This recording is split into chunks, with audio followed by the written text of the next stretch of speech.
Ndoza tutandike tukete moyo mtukulivu. Nyakati mwendea moyo mtukulivu. Yangu ayo moyo mtukulivu. Jambo kwa yabasukirite ukwakalitse umutima wa Maria mutagatifu Baba. Amen.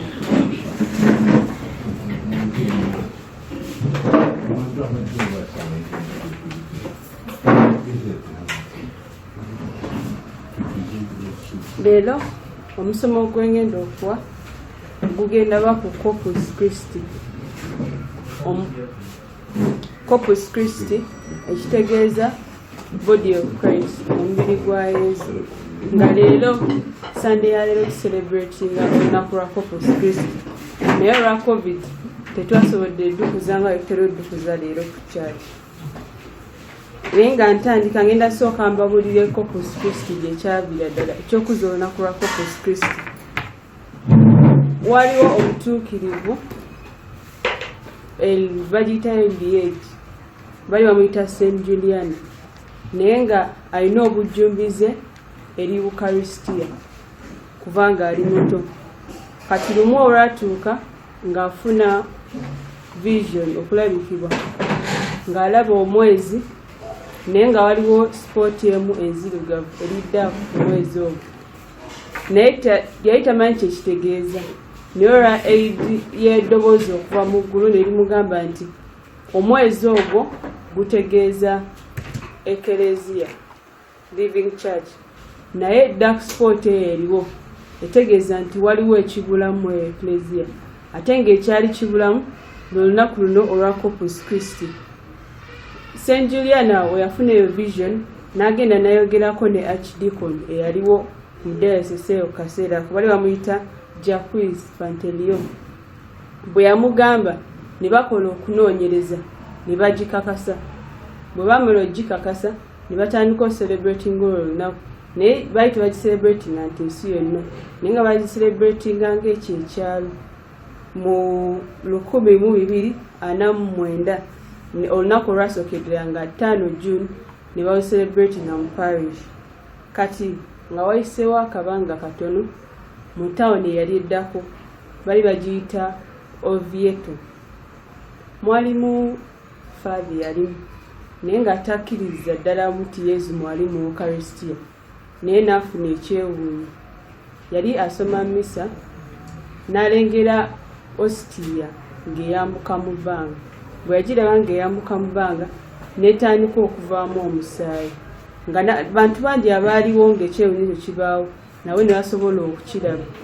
Yesu Father n'akwata ostia n'agizingazinga mu zikopolo. Bwe baamala ekyo ekyewuunyo ne bakiripootinga eri Jacques Panteleon mu biseera ebyo yali amaze ofuuka paapa nga bamuyita Pope Urban. N'abinoonyerezaako n'abikakasa. Oyamala n'asalawo nti olunaku lwa Corpus Christi kati tulukuze ffenna nga Ecclesia mu nsi yonna, ne balukakasa. Era mu 2064 ne batandika oddukuza n'awa office emu omutuukirivu Thomas Owakwin, n'amugamba nti yaba abikwasaganya engeri olunaku gye lunaatambulanga n'ennyimba zonna ze banaayimba. Era n'oluyimba lwe batera oyimba baluyita Tantum Ergo abasinga mu lumanyi. Thomas Owakwin oyo yaluyimba. Kati olunaku lukuzibwa lutya? Tewali kye batera okukola mu lunaku olwo okutambuza Yesu mu tawuni zonna ne mu bibuga byonna nga bagenda bamutambuza ng'alambula abantu be. Naye tewali ngeri eri specific nti we bati bakikola, naye buli tawuni emutambuza okusinziira ku buwanguwa bwabwe. Si nti engeri gye bamutambuza wano engeri gye bamutambuza mu America. For example, wano batera omutambuza ng'ayita mu maka n'atuuka mu maka ne bakyama ne bamu welcominga ne bamusinza ne bayimba ennyimba Father na blessinga bamala ne beeyongera. Naye walla bayinza okuba nga bakikola bulala, naye nga kibasinga okwagala Yesu kwe kutambula mu bantu be. Intention ya feast eno kyeki? Kubanga bw'olaba mu liturgia ecclesia olunaku omubiri gwa Kristo tulukiza buli Thursday. Lwaki ate balondawo olunaku olw'enjawulo olutuuma Corpus Christi? Kinganga olaba nti buli Sunday ebeera weekly Easter. Buli Sunday tukuza Easter. Naye lwaki wabeerawo olunaku oluli specific lwagamba nti eno Easter Sunday? Ekimu ku nsonga lwaki bakikola bali bagala abantu baleme kwerabira, kubanga singa tewaliyo Sunday gye bakuza nti kati eno Easter Sunday abantu bantuse ne beerabira, kubanga waliwo n'abatakimanyi nti Sundays neza bulijjo ziba weekly Easter, banituse ne beerabira Katonda kye yabakolera. Naye ku lwekyo ne basalawo kati ne Corpus Christi tuleme kumanyira zino Holy Thursday era mu ngeri eyanjawulo balondawo luno olunaku.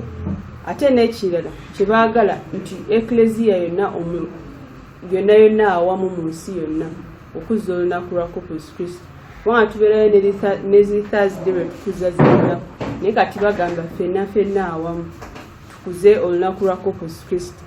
Naye ng'ekigendererwa ekimu ku byo kulaga respect eri Katonda, okumussaamu ekitiibwa, kubanga tukkiriza nti Katonda mwali mu hostia mu mubiri gwe n'omusaayi gwe, ate nga tusobola kimulaga nga tumutambuza mu byalo, nga tumusinza, nga tumussaamu ekitiibwa. N'engeri gye bamutambuza mugiraba, tibamuyimbira ennyimba, bamutambuliza mu katenti. Ebiseera ebisinga monstrance gye bamutambulizaamu ebeera ya gold. Ekirala okumusinza, kubanga ye Katonda waffe, tulina okumusinza ne tumussaamu ekitiibwa.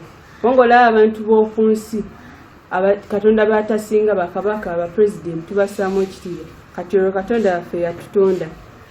Ekirala kwe kujanjawaza, kubanga olina omuntu gw'oyagala ennyo, oba oyagala oluseera ebisinga oba oyagala omulaga okwagala okwo mu ngeri yonna esoboka, naye kati Yesu tusobola kimulaga nga tumutambuliza mu byalo byaffe, nga tumuyimbira, nga abantu bamulaga okwagala kwe balina gyali.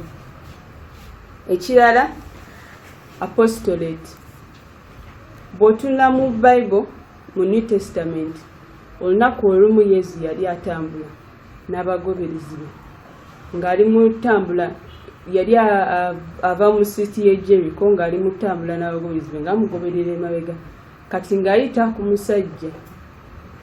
Omusajja agenda owulira abantu baleekaana, nga abuuza abantu abali awo nti ki ekigenda mu maaso, nga bamuddamu nti Yesu ow'e Nazareeti azze ayitaayita. Kati naffe kyekimu wano kye tukola, bwe banaabalaba nga mutambuza Yesu mu kkubo, balaba abantu bayimba, abantu bamukanyugira obumuli, mufukamira mumusinza, omuntu ajja babuuza ki ekigenda mu maaso, ate buki ogubadde, ng'osobola omuddamu nti Yesu ow'e Nazareeti azze ayitaayita. Wabanga omuntu oyo muntu mwetowaze era nga muntu mukakamu, asobola okwongera okukubuuza n'omunnyonnyola, era ogenda olaba nga omuntu oyo akyuse.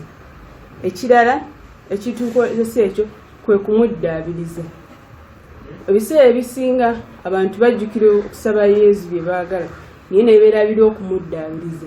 Ate nga Yesu ono, Yesu waffe asiiba ajolongebwa mu ngeri yonna abantu gye basanze, mu hostia nga bamuvuma, abamu bamubba ne bamulinyirira, abalala tebakkiriza nti gyali, ate ng'ebintu byonna ebimuluma, era nga tubeera ng'abantu abamwagala tubeera tulina omuddaabiriza mu ngeri yonna gye tusobola.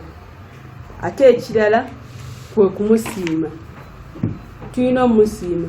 Bw'obanga olina omuntu akoledde ekintu nga ddala kya muwendo nnyo gy'oli, oba oyagala ofuna engeri gy'osobola okumusiimamu, oba oli oyagala kumwebaza, oba alina kyagulidde, kati olwo Yesu eyatufiirira n'atwewerayo, ate n'asalawo asigale naffe tusobole okumufuna yengeri okubeera naffe, tubeera tulina okumusiima mu ngeri yonna esoboka. Ate ekirala okwebulirira kubeerawo kwa Yesu ddala mu sakramenti ya Eucharistia, ne tukkiriza ddala nti mwali era ne tukyebuulirirako, kye kituyambako ate ne kyongera mu kukkiriza kwaffe n'okwagala. Ekirala okuggyayo amakulu ga kubeerawo kwa Yesu mu Eucharistia. Yesu ki ekyamubeezaawo? Kutuyamba okutuyamba mu bulamu bwaffe nga tukyali ku nsi tusobole okutuuka eri mu ggulu, era tumuleeta ng'alambula abantu be nga bamusaba bye beetaaga era ng'abongera amaanyi. Kati mu Ecclesia tulina emyaka ejja liturgia esatu, 3 liturgical years. Tulina ya A, ya B ne ya C. Era abeera ne themes ze bastressinga. Theme ya A ebeera the Eucharist as our food and drink.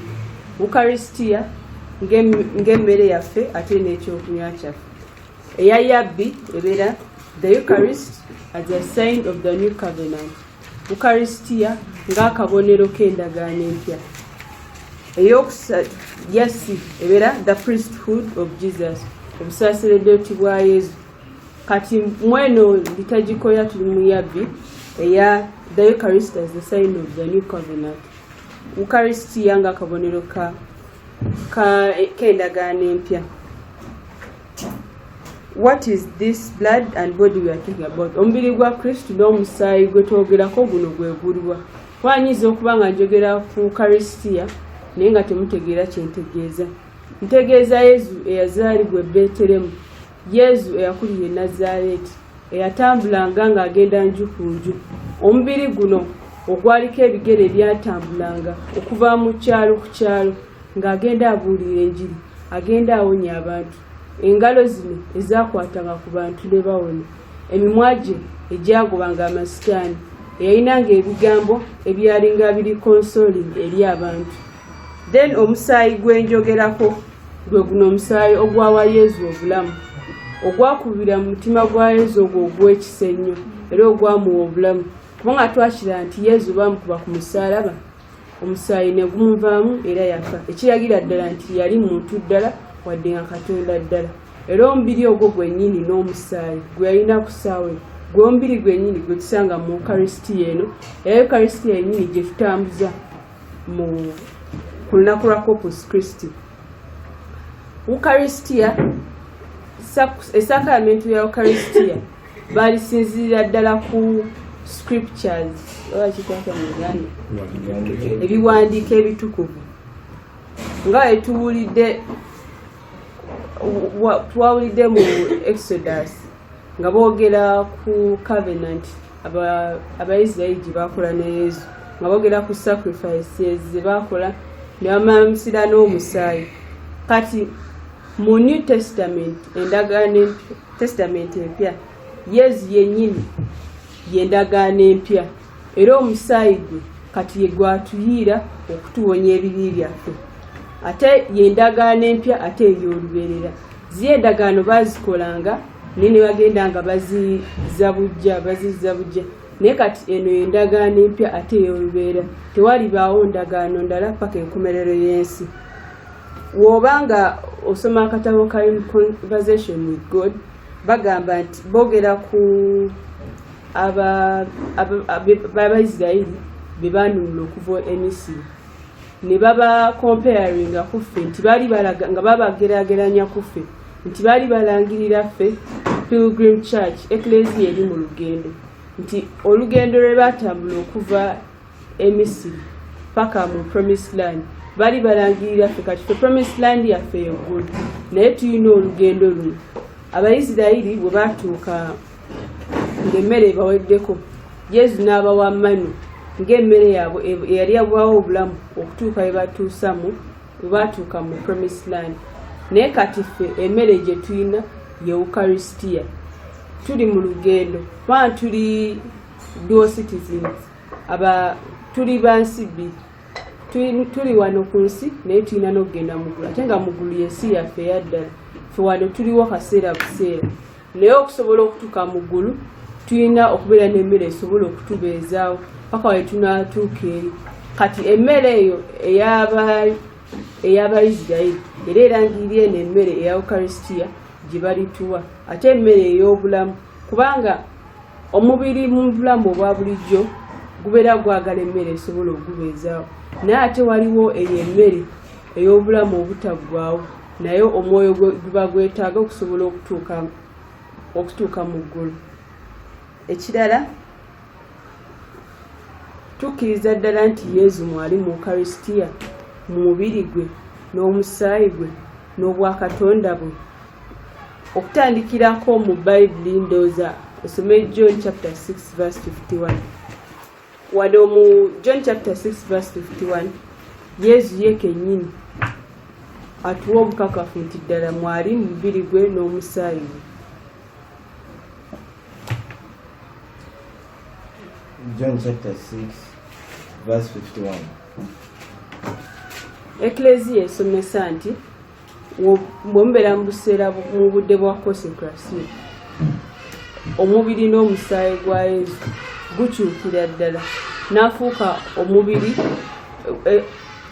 Eucharistia n'efuuka omubiri gwa Yesu, Ostia n'efuuka omubiri gwa Yesu, evini erifuuka omusaayi gwa Yesu.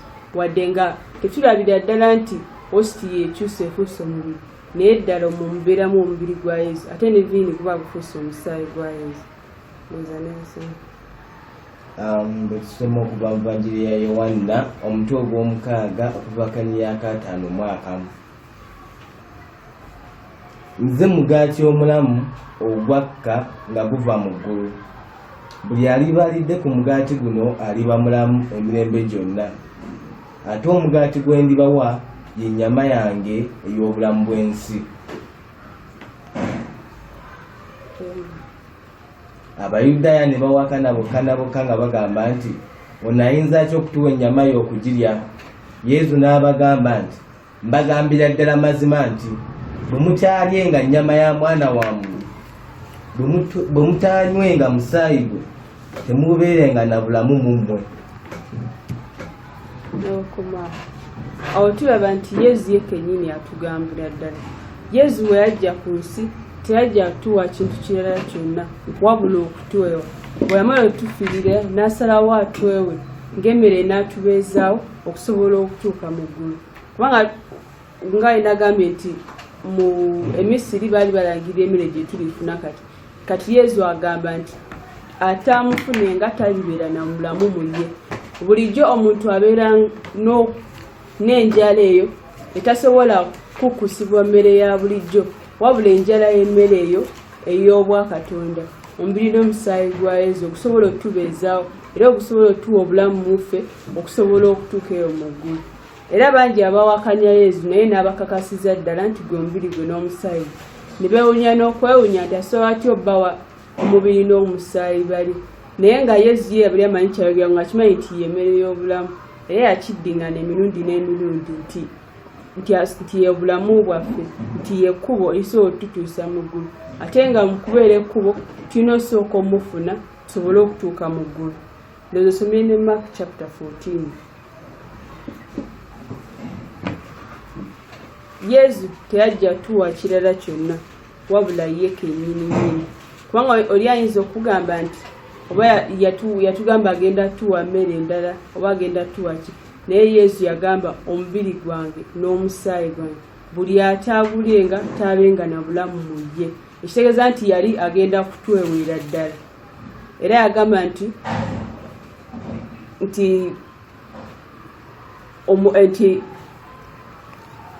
sekosome tandikira ku verse ositandike ku verse 10.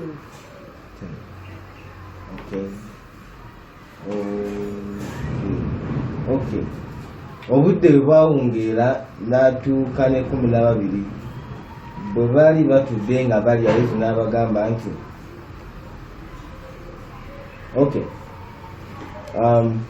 bwe baali balya, Yesu n'akwata omugaati ne yeebaza n'agumenyamu n'agubawa ng'agamba nti mukwate kino mubiri gwange.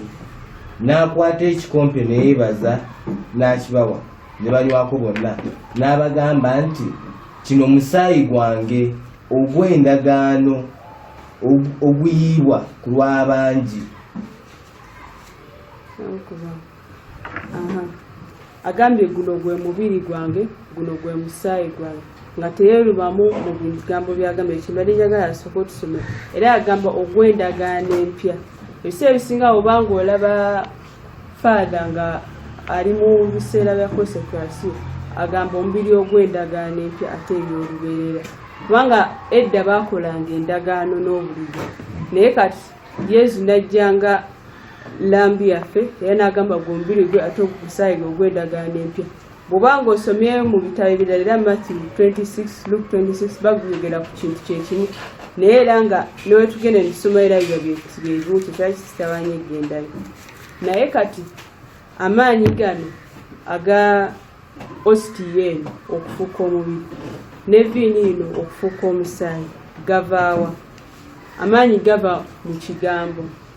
Singa obikula Genesis chapter 1 verse 1, Yesu Katonda ng'atonda ayogera ne wabeerawo, era amaanyi ge gava mu kigambo nti ayogera ne wabeerawo, let there be, ng'olaba ng'ebintu byetondawo, era amaanyi gano gava mu bigambo. Ate ng'ebigambo byaviira ddala ku Yesu ye kennyini ng'ayogera nti guno gwe mubiri gwange n'omusaayi gwange, kino mukikolanga lwa kunzijukira. Bw'ebanga ebigambo by'abantu bisobola okukyusa, tugeze omuntu n'akugamba ekintu ba ne kibaawo, kati olwo ate ebigambo bya Katonda. Ate nga ne mu ddala mu masooka tulabira ddala nti Yesu yalinga ayogera ekintu ne kibaawo, ate Katonda yalinga ayogera ekintu ne kibaawo, ate nga ne Yesu ye kennyini bwe yajja mu New Testament ng'ayogera nga n'okuwonya abantu ayogeza bigambo n'abawonya. Era tujjukira ne omusajja paralyzed man bwe baamuleeta gwe bayisa waggulu mu kizimbe, Yesu yamugamba ebibibo bisonyiyiddwa era n'alyoka asonyiyiddwa. Kati obanga asobola okukola ekintu ekyo, sobola atya ate okugamba nti kino ekintu kyayogera tekisoboka? Yesu yagamba batume be nti kino mukikolanga lwa kunzijukira. Ekintu ekyo kitera okubuzaabuza abantu emirundi egisinga nti bagamba nti Yesu ddala taliiwo wabula tubeera tumujjukira bujjukizi. Naye ekigambo okujjukira, remembrance, kiva mu kigambo ky'olwebulei, ndowooza bebebulei ekitegeeza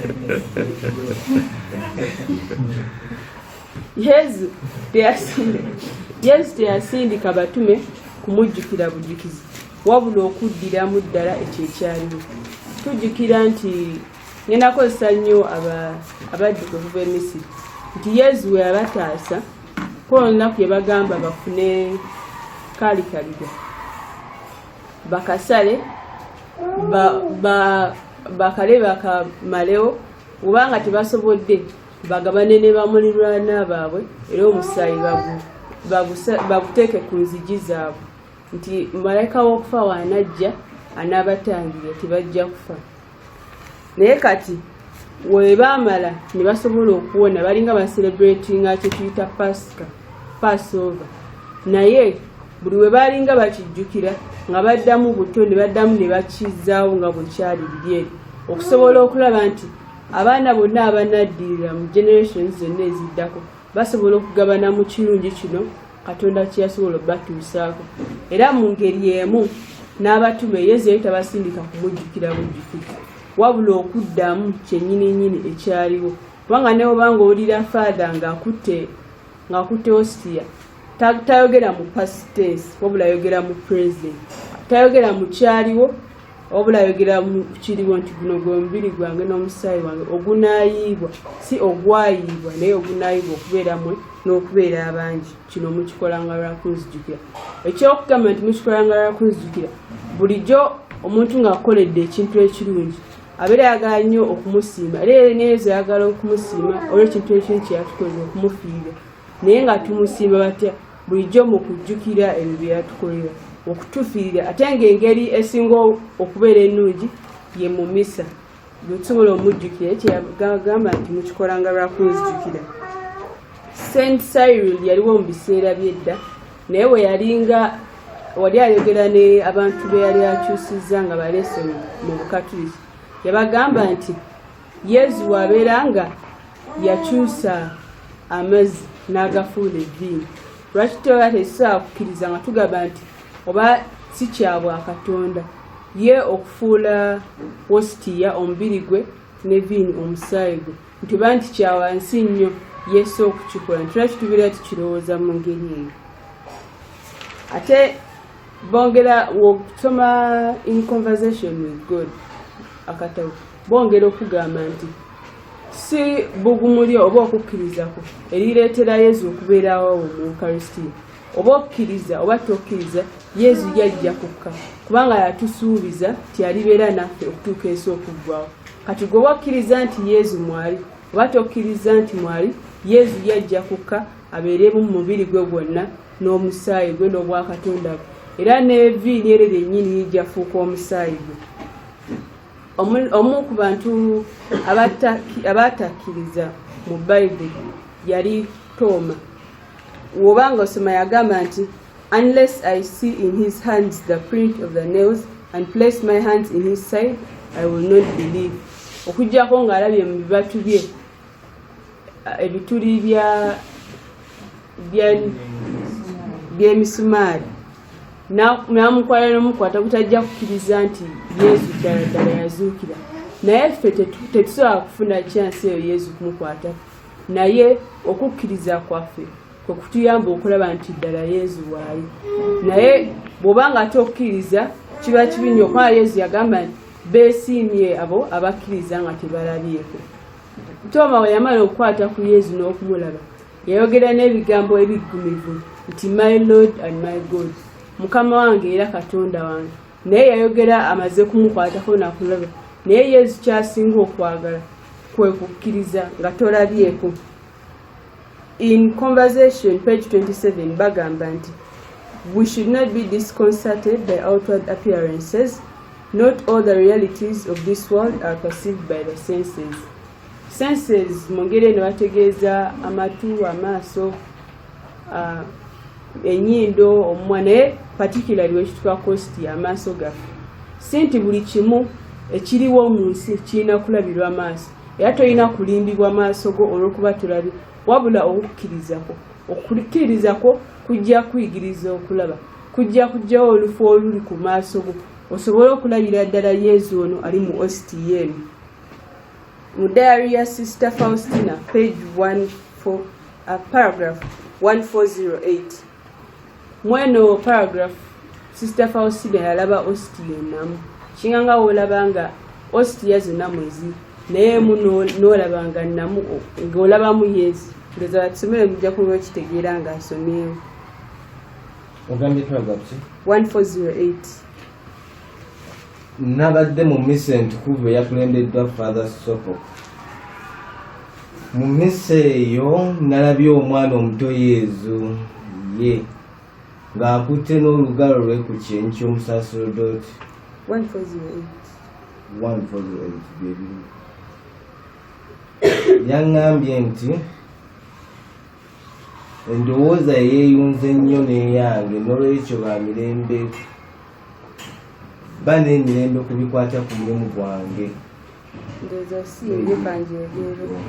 kanjogere bwenswana nagisoma yalabamu OSTM namu mu zonna zonna naye Yesu nga ate OSTM endala alaba si kyekimu kati neyeebuuza ku Yesu n'amugamba nti lwaki kino ekintu kibadde bwe kiti ogire obigula 1420 neyeebuuza ku Yesu nti lwaki kino ekintu kibadde bwe kiti OSTM namu ate OSTM endala si namu. Yesu n'amuddamu nti si buli omuntu amufuna n'okukkiriza kwe kumu era n'okugwanyulwamu kwa njawulo nti si buli omuntu agenda mu maaso awo n'asembera Yesu abamufunye mu ngeri y'emu abamu bamufuna n'obutakkiriza abamu bamufuna n'okukkiriza naye nga kale oba bakimanyiira ng'alinga ng'ataliimu abalala nga bakkiririza ddala nti mwali kati obanga okkiriza kwa njawulo ku munno ate nga munno akusinga okukkiriza yagenda aganyulwamu okusinga. Kasi Sister Faustina ye nga ye era akkiririza ddala nti Yesu mwali era bwe yatunulamu ng'alaba OSTM namu ekitegeeza nti banne bonna abalala abaafuna okusembera baali tebakkiririza ddala nti Yesu mwali era nga basembera busembezi.